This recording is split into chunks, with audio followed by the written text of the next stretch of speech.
Are you all able to see my screen? No, sir. No, sir.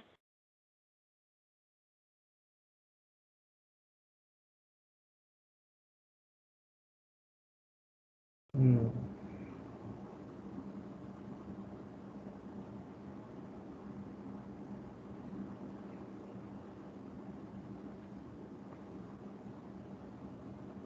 Please check once again.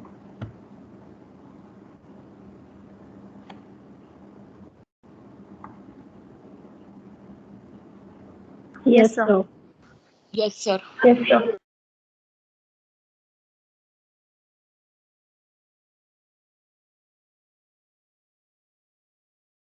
So when it comes to the chapter of dividend decision, there are two questions in mind for a company. Apart from legal requirements, here we are not talking from the point of view of any legal requirements, because here we are studying dividend decisions from the point of view of financial management and not from the point of view of your company's law. Okay. So the two important questions what company has is that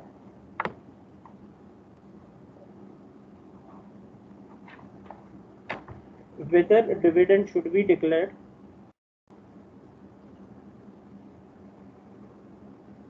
or should not be declared. What happens if it is declared and what happens if it is not declared?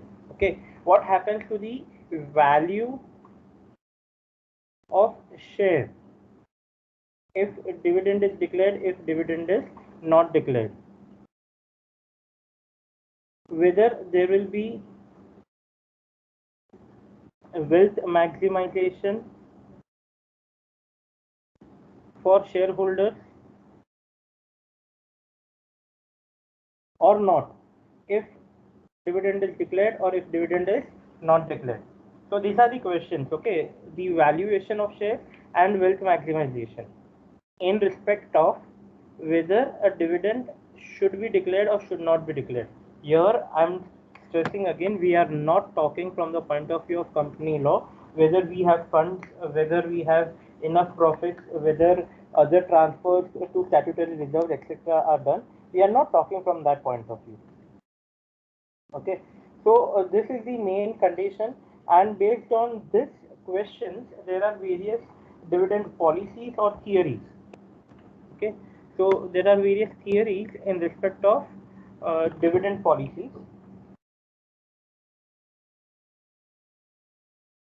So we have to learn those theories, and based on those theories, we will have practical questions.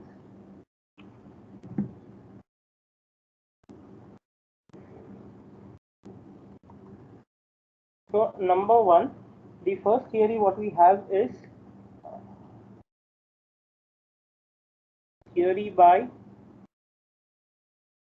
Graham and Dodd,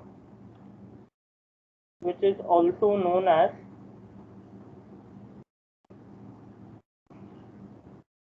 traditional position theory. This is the oldest theory which is given on dividend decisions. In this theory, what Mr. Graham and Mr. Dodd says is that we should give dividends, but at the time of valuation of shares based on dividend policies, the weight or multiplier used should be not equally distributed between dividends and earnings, but the earnings has to be only 1/3 weight of dividends. That is, more weight has to be given to dividends than on earnings. So based on Graham and Dodd, the formula for value per share, okay, which is represented by P, is equal to multiplier into bracket open dividend plus earnings. The earnings will be divided by 3. So this is the formula. M bracket open dividend plus earnings divided by 3. M represents multiplier and P represents value per share. The multiplier is will be always given to you in the question. You may have to find dividend or earnings. So the value per share is equal to multiplier bracket open dividend plus earnings divided by 3. This is the simple formula given under traditional position theory given by Graham and Dodd. Graham and Dodd says that more weight should be given on dividend than on earnings. So at the time of valuation of share, when we multiply the dividend and earnings with multiplier, the earnings will be divided by 3. Any doubts, any queries, any questions over here?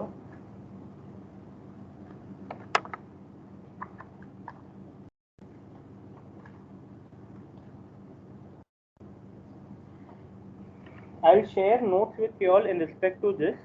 Do not write down anything. Write down the following question. We'll do few questions on traditional position theory. Then we'll learn the next theory. We'll do the questions. Then we go ahead, learn theory, do the questions. In that manner, we'll complete the chapter. We have in total 4 theories to learn.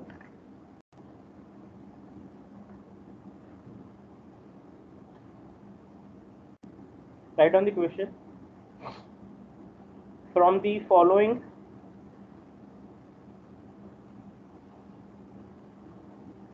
information regarding the dividend policy of Sakshi Limited,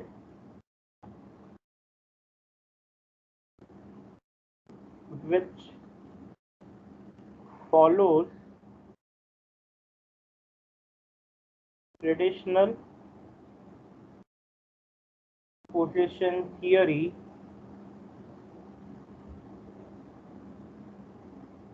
find out value per share, or it is known as market price.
Sorry guys, you may have some interruption today. I am there in college today, so here and there some or the other interruption you may have.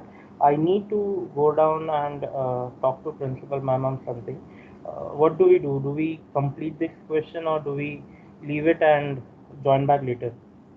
I don't know what meeting or what is it all about. I need some type of responses from you.